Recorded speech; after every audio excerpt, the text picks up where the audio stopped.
a eu raison sur la détermination du nouveau ministre des Infrastructures. Il presse le pas pour venir s'enquérir de l'état d'évolution des travaux avec en prime un triptyque. Coût, délai, qualité.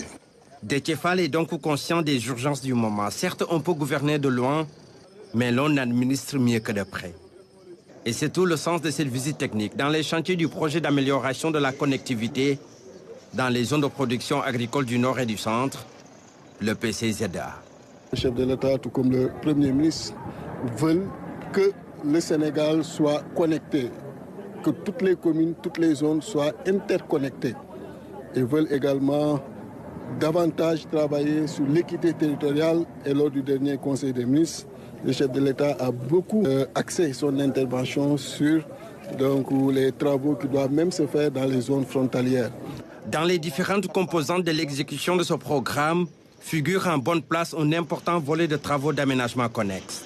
L'aménagement de 9 km de pistes connexes, 6 murs de clôture pour des écoles et 10 salles de classe, des magasins de stockage, une plateforme multifonctionnelle, 2 halls de vente, 2 blocs d'hygiène, 1 logement sage-femme, 2 forages et 3 châteaux d'eau, ainsi que 10 blocs de cantines pour les marchés et un parc à vaccination.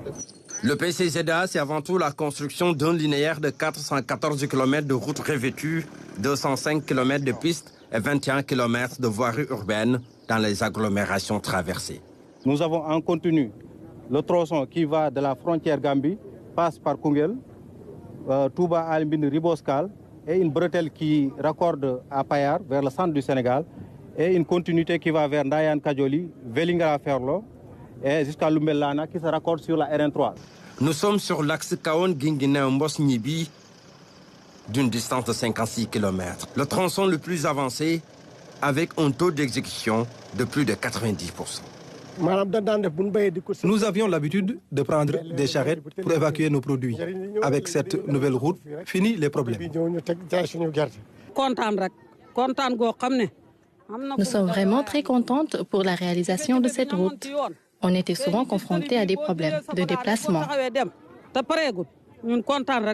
Cette visite a été une occasion pour la tutelle de revenir sur le respect des délais avec les différentes entreprises contractantes. Chaque entreprise qui ne respecte pas les délais, les pénalités qui sont prévues dans les contrats, que ces pénalités soient appliquées.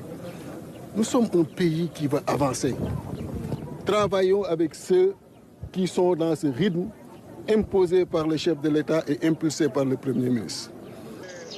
Un message clair pour un ministre qui place le curseur sur l'accélérateur pour livrer les chantiers à temps.